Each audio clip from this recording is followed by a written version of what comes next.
වෙනද වගේම අපේ නාලිකාවට පැමිණි ඔයගොල්ලෝ සියලු දෙනාම සාදරයෙන් පිළිගන්න ගමන්. ඔන්න අද මම ඔයගොල්ලෝ වෙනුවෙන් ගෙනල්ලා තියෙන 2025 වර්ෂයේ තිරගත වූ බෝබි ආයුර් රිෂි කී ලව් ස්ටෝරි කියන හින්දි මූවි එක. ඉතින් ඔයා තාමත් අපේ channel එක subscribe කරලා නැත්නම් දැම්ම අපේ channel එක subscribe කරලා අපිත් එක්ක දිගටම එකතු වෙන්න කියලාත් ඔයගොල්ලන්ට මතක් කරනවා. මෙම චිත්‍රපටයේ රංගනයෙන් කාවේරි කපූර්, වර්ධන් පූරි, නීෂා අලියා ඇතුළු නළු නිළියන් රැසක් රංගනයෙන් දායක වෙනවා. එහෙනම් අපි වැඩි කතා නැතුව මේ කතාව පැත්තට යමු. කතාව පටන් ගන්නකොටම අපිට පෙන්නනවා රිෂිව. හැබැයි රිෂි සරල ජීවිතයක් ගත කරන්න කැමති කෙනෙක්. මේ වෙනකොට රිෂි කෞශල්‍යාව කසාද බැඳලා තමයි ඉන්නේ. හැබැයි කෞශල්‍යාව කසාද බැඳ දවසේ ඉඳන් රිෂිගේ ජීවිතේ අවුල් වුණ නිසාම මේ දෙන්නා තෙරපි කෙනෙකුගෙන් උපදෙස් ගන්නට ඇවිල්ලා තමයි ඉන්නේ. මීළඟට ඉතින් මේ දෙන්නා ඒගොල්ලොන්ගේ කතාව ෂියාට කියන ගමන් තමයි ඉන්නේ. මීළඟට ෂියා මේ දෙන්නගේ කතාව මුල ඉඳන්ම දැනගන්න ඕන නිසා පළවෙනියට මේ දෙන්නා හම්බුනේ කොහෙදද කියලා අහනවා. මීළඟට අපිට අතීත කතාව තමයි පෙන්නන්නේ. දවසක් රිෂිට හා කෞශල්‍යාට පීසා එකක් ඒගොල්ලොන්ගේ ගෙවල් වලට ගෙනල්ලා දෙනවා. හැබැයි මේ දෙන්නා පීසා එකක් නම් ඕඩර් කරේ නැති නිසා බෙදන කෙනා වැරදිලා මේ දෙන්නගේ ගෙවල් වලට ගෙනල්ලා දීපු නිසාම මේ දෙන්න මේ පීසා එකේ නියම අයිතිකාරයන්ට ගෙනල්ලා දෙනවා. හැබැයි මේ වෙනකොට රිෂි හා කෞශල්‍යා එකම ප්‍රැට් එකේ තමයි පදිංචි වෙලා ඉඳලා තියෙන්නේ. හැබැයි තාමත් මේ දෙන්නට මේ දෙන්නම නම් හඳුනන්නේ නැහැ. මීළඟට මේ දෙන්න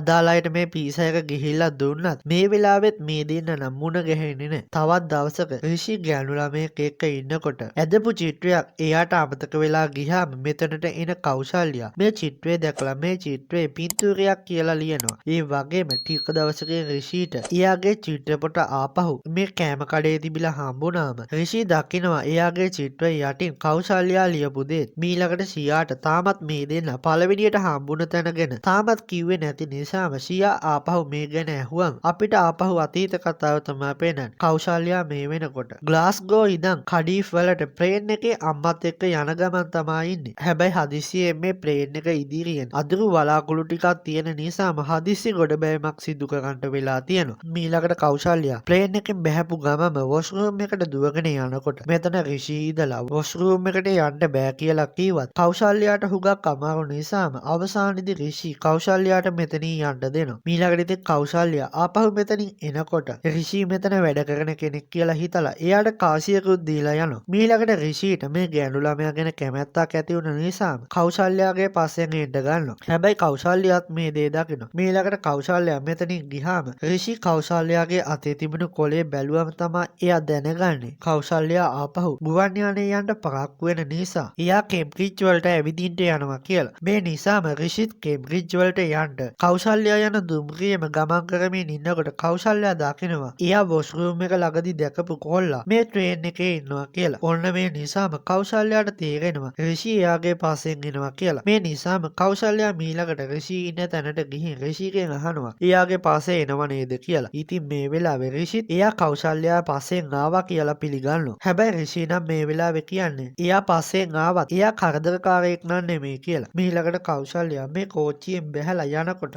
රිෂි කෞශල්‍යාගේ පස්සෙන් ආවත් කෞශල්‍යා නම් මේ දෙයට කැමති නැති නිසාම රිෂි කෞශල්‍යා පස්සෙන් එන එක නතර කරනවා. මීළඟට රිෂි ලන්ඩන් වල කෙල්ලෝ දෙන්නෙක් එක්ක කොෆී ෂොප් එකක කතා කරමින් ඉන්නකොට කෞශල්‍යා මෙතනට ඇවිත් මේ කෙල්ලෝ දෙන්නට බොරුවට කියනවා එයාට දරුවෙක් හම්බ වෙන්න ඉන්නකොට රිෂි ඇවිත් ගෑනු ළමයි එක්ක විනෝද වෙනවා කියලා. ඔන්න මේ නිසාම මීළඟට රිෂි කෞශල්‍යාව හමු වෙන්න එනවා. මීළඟට රිෂි කෞශල්‍යා එකට කේම්බ්‍රිජ් වල සංචාරය කරනවා. ඉතින් රිෂි කෞශල්‍යාත් එක්ක කතා කරාම දැනගන්නවා එයා පංශේ මිදිහා වයින් නිෂ්පාදනය කරන පාඨමාලාවක් හදාගන්නවා කියලා. හැබැයි මේ වෙනකොට රිෂි නම් එයාගේ MBPS එක කරන ගමන් තමයි ඉන්නේ. මීළඟට රිෂි මේ දෙන්නගේ සෙල්ෆි එකක් ගහන්න හැදුවත් කෞශල්‍යා නම් එයාගේ පින්තූර ගන්න එකට කැමති නැති නිසාම රිෂිට මේ දේ කරගන්න බැරි වෙනවා. මීළඟට රිෂි එයාගේ චිත්‍රපොතේ චිත්‍රයක් අදිනකොට මේ දිහා බලාගෙන ඉන්න කෞශල්‍යා රිෂිගේ චිත්‍ර ඇදීමේ හැකියාව ගැන වර්ණනා කරනවා. හැබැයි රිෂි නම් මේ විදිහට චිත්‍ර අදින්නේ එයාගේ අවධානය ගිලිහුණ වෙලාවට. මීළඟට කෞශල්‍යා මෙතනින් ගියාම එයාගේ ෆෝන් එක මෙතන තියෙනවා දැකලා රිෂි මේ ෆෝන් එකේ මැසේජ් පරීක්ෂා කරලා බලනවා කෞශල්‍යාට බොයිෆ්‍රෙන්ඩ් කෙනෙක් ඉන්නවද කියලා. හැබැයි මේ වෙලාවේ කෞශල්‍යා මෙතනට එන නිසාම එයා දකිනවා රිෂි එයාගේ ෆෝන් එක බලනවා කියලා. මීළඟට කෞශල්‍යා රිෂිගෙන් එයාගේ ෆෝන් එකත් ගන්නවා. මීළඟට මේ දෙන්නා එකට කතා කරමින් ඉන්නකොට රිෂි දැනගන්නවා කෞශල්‍යාට තාමත් පෙම්වතෙක් නෑ කියලා. හැබැයි රිෂිගේ නම් පෙම්වතිය මේ වෙනකොට එයාව දාලා ගිහිල්ලා තමයි තියෙන්නේ. මේ වෙලාවේ රිෂි කෞශල්‍යාට එයාගේ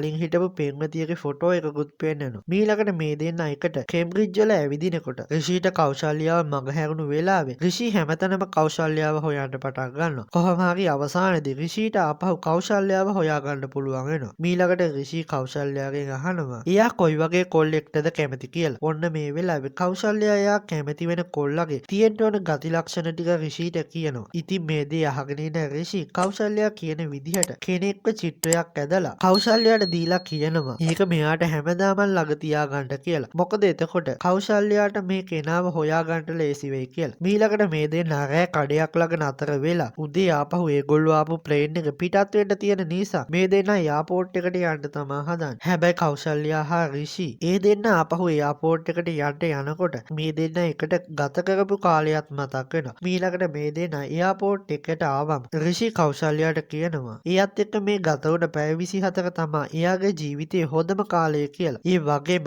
ආපහු මේ දෙන්න මුණ ගැහෙනවද කියලා රිෂී ඇහුවම නම් කෞශල්‍යා නම් කාත් එක්කවත් වැඩි සම්බන්ධයක් තියාගන්න කැමති නැති නිසා කෞශල්‍යා නම් කියන්නේ ඒ දෙන්න හැමදාමත් එකිනෙකාට විශේෂයි වෙයි කියලා. රිෂීට සමුදීලා මේ දෙන්න එකිනෙකාගෙන් වෙන් වෙලා ඒගොල්ලොන්ගේ ප්ලේන් වලට යන්න පිටත් වෙනවා. හැබැයි ඊට පස්සේ කෞශල්‍යාට වගේම රිෂීටත් එකිනෙකාව මතක් වෙනවා. දවසක් කෞශල්‍යාගේ නංගි රිෂී කියලා කොල්ලෙක් එක්ක කතා කරනම ඇහුනම කෞශල්‍යා එයාගේ නංගිගේ ෆෝන් එකත් මේ වෙලාවේ චෙක් කරනවා. මෙහෙම කාලය ගත වෙලා යනකොට කෞශල්‍යාට සුගේල් එක්ක ආදර සම්බන්ධතාවයක් ගොඩනැගෙනවා. දවසක් කෞශල්‍යා හා සුගේල් පල්ලියක ඉන්නකොට රිෂී මෙතනට ආවත් රිෂීට නම් මේ වෙලාවේ කෞශල්‍යාව දැක ගන්න බැරි වෙනවා. ඒ වගේම තවත් දවසක මේ දෙන්න කොෆි එකක් බොන ගමන් ඉන්නකොට රිෂිත් මෙතන හිටියත් රිෂීට මේ වෙලාවෙත් කෞශල්‍යාව දකින්න බැරි වෙනවා. මීළඟට අපිට පේන්නනවා රිෂීට එයාගේ අම්මා කතා කරලා කියනවා දැන් රිෂී කසාද බදින වයසත් හරි ගිහින් තියෙන නිසා රිෂීගේ අම්මා පෙන්නන ගෑනු ළමයාට රිෂී කැමතිද කියලා. හැබැයි මේ වෙලාවේ රිෂී නම් එයාගේ අම්මට කියන්නේ පිටුරෙන් බලලා කැමති වෙන්න බෑ. එයාව හමු වෙලා කතා කරලා බලන්න ඕනේ කියලා. මීළඟට කෞශල්‍යාගේ අම්මා එයාට කතා කරලා අහනවා දැන් කෞශල්‍යා යාළු වෙලා ඉන්න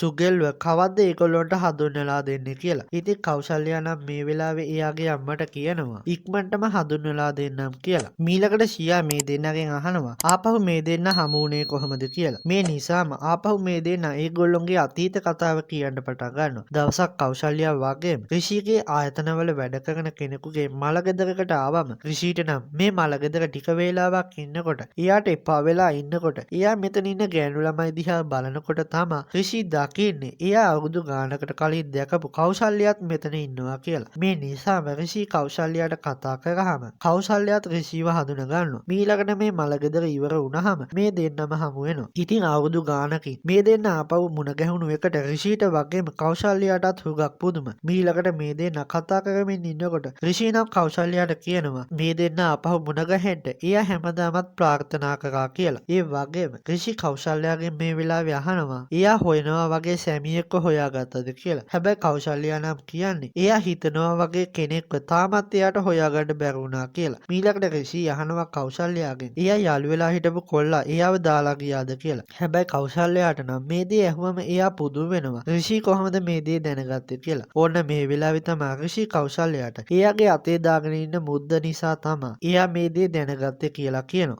මීළඟට කෞශල්‍යා රිෂීව එයාගේ ගෙදරට එක්කගෙන යනවා. හැබැයි මේ වෙනකොට කෞශල්‍යාගේ ගෙදර එයාගේ නංගිගේ විවාහයට ලෑස්ති වෙන ගමන් තමයි ඉන්නේ. මීළඟට කෞශල්‍යා රිෂීව එයාගේ පවුලේ කට්ටියට හඳුන්වලා දෙනවා. මීළඟට රිෂී හා කෞශල්‍යා කතා කරමින් ඉන්නකොට රිෂී කෞශල්‍යාට කියනවා ඊයට ලස්සන පවුලක් ඉන්නවා කියලා. ඔන්න මේ වෙලාවේ තමයි කෞශල්‍යා රිෂීට කියන්නේ මේ දේවල් ඔක්කොම බොරු මවාපෑම් විතරයි කියලා. මේ වෙලාවේ කෞශල්‍යා රිෂීට කියනවා එයාගේ අම්මයි තාත්තයි තරහ වෙලා ඉන්න නිසා මේ දෙන්න එකිනෙකාට කතා කරන්නේ නෑ කියලා. මීළඟට ඉතින් කෞශල්‍යා වගේම රිෂිත් ආපහු එකට කාලය ගත කරනවා. හැබැයි කෞශල්‍යා නම් තාමත් එයාගේ ෆොටෝ ගන්නවට නම් කැමති නෑ. මීළඟට මේ දෙන්න එකට ඉන්නකොට දවසක් කෞශල්‍යා රිෂීට එයාගේ හිතේ දැන් රිෂීට කැමැත්තක් තියෙනවා කියලා කියනවා. හැබැයි මේ වෙලාවේ රිෂී නම් කෞශල්‍යාට මෙච්චර දවසක් එයා කියපු නැති දැන් රිෂී වෙන ගෑනු ළමයෙකු සමග විවාහ ගිවිස ගන්න ඉන්නේ කියලා කියනවා. හැබැයි දැන් රිෂීට ආපහු කෞශල්‍යාව හම්බුන නිසා දැන් රිෂී නම් අංජලිව විවාහ කරගන්න කැමති නැති වුණත් කෞශල්‍යා නම් මේ දෙයට කැමති වෙන්නේ නැතුව මෙතනින් යන්න යනවා. මීළඟට රිෂීට වගේම කෞශල්‍යාටත් මේ දෙන්න එකට කාලය ගත කරපුවා මතක් වෙනවා. මීළඟට කෞශල්‍යා ගෙදර ආවම එයාගේ අම්මට තේරෙනවා කෞශල්‍යා දුකෙන් ඉන්නේ කියලා. මීළඟට කෞශල්‍යා එයා ළඟ තිබුණු රිෂී එදා ඇදලා දීපු චිත්‍රයක් තියලා දානවා. මීළඟට මේ වෙලාවේ රිෂි හා කෞසල්‍ය අතර පොඩි රණ්ඩුවක් ගිහින් කෞසල්‍ය මෙතනින් ගියාම සියා රිෂිත් එක්ක කතා කරමින් ඉන්නකොට සියා රිෂිගෙන් අහනවා ආපහු කෞසල්‍ය එයිද කියලා. හැබැයි රිෂිට නම් විශ්වාසයක් තියෙනවා කෞසල්‍ය ආපහු ඒගොල්ලෝ ඉන්න තැනට එයි කියලා. ඔන්න මේ වෙලාවේ රිෂි හිතපු විදිහටම කෞසල්‍ය ආපහු මෙතනට එනවා.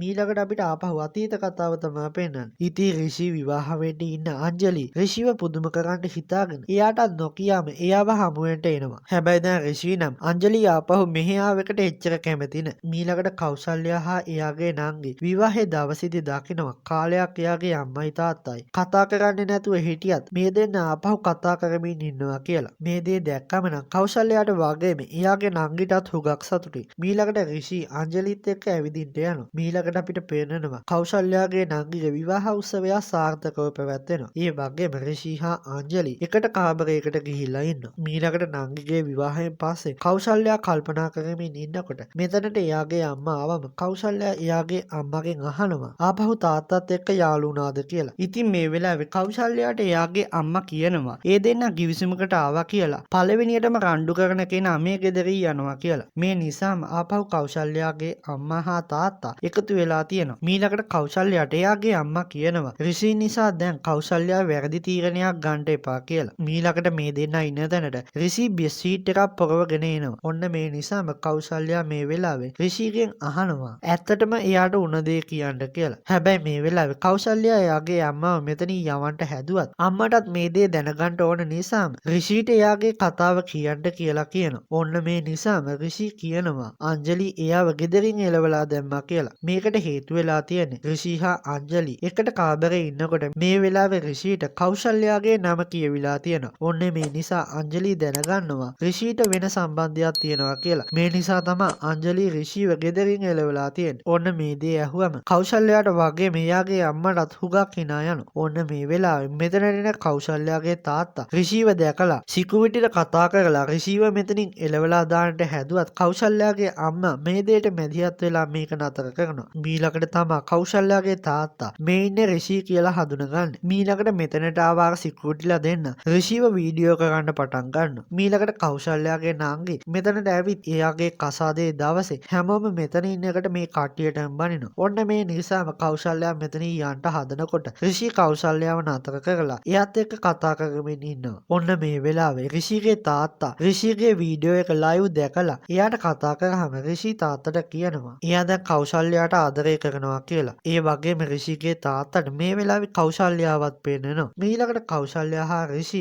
ආපහු එකතු වෙනවා. මීළඟට සියා මේ දෙන්නගෙන් අහනවා මේ දෙන්න මෙහාට එන්න හේතුනේ මොකද්ද කියලා. ඔන්න මේ වෙලාවේ කෞසල්‍ය නම් කියන්නේ රිෂි දැන් හිතනවා කියලා එයාට අනියම් සම්බන්ධයක් තියෙනවා කියලා. ඔන්න මේ වෙලාවේ රිෂි නම් කියන්නේ කෞසල්‍ය ළඟදී නම් එයාගේ ෆෝන් එකට පාස්වර්ඩ් එකක් දාගෙන වගේම එයා කාත් එක්කද නිතරම මැසේජ් කරනවා වගේම එයා නැති වෙලාවට කාත් එක්කද කතා කරනවා කියලා. හැබැයි රිෂි දවසක් මේ ෆෝන් එක පරීක්ෂා කරලා බැලුවත් එයාට කිසිම දෙයක් හොයාගන්න නම් බැරි වෙලා තියෙනවා. මීළඟට කෞසල්‍ය නම් සියාට කියන්නේ දැන් ඒගොල්ලොන්ගේ ප්‍රශ්නේ විසඳන්න නම් මේ දෙන්න කාමර දෙකක ජීවත් වෙන්න ඕනේ කියලා. ඉතින් සියත් මේ දේ අනුමත කරත් රිෂි නම් මේ දෙයට වැඩි කැමැත්තක් නැහැ. මීළඟට මේ දෙන්නගේ වෙලාව අවසන් වුණ නිසාම සියා මේ දෙන්නට උපදෙස් දෙනවා දැන් ඉතින් මේ දෙන්නගේ ජීවිතේ ආපහු අලුතින් පටන් ගන්න කියලා. මීළඟට මේ දෙන්නත් මේ දෙයට කැමති වෙනවා. ඔන්න මේ දේ මේ ලස්සන කතාව අවසානයටපත් වෙනවා. ඉතින් වෙනදා වගේම අපිත් එක්ක මේ කතාව අවසාන තප්පරේ වෙනකන් නරඹන්න එකතු වුණ ඔයගොල්ලෝ සියලු දෙනාටම සුබ දවසක් කියන ගම මේ වගේ ෆිල්ම් දිගටම බලන්න අපේ channel එක දැම්ම subscribe කරලා අපිත් එක්ක දිගටම එකතු වෙන්න කියලා ඔයගොල්ලන්ට මතක් කරන ගමන් වීඩියෝ එක like එකකුත් දාන ගමන් මේ වීඩියෝ එක ගැන ඔබේ අදහසක් පහතින් කමෙන්ට් එකක් විදිහට සටහන් කරගෙන යන්න කියලාත් මතක් කරනවා. එහෙනම් අපි තවත් අලුත් ෆිල්ම් එකකින් හමු වෙන බලාපොරොත්තු වෙන දැනට සමු ගන්නවා.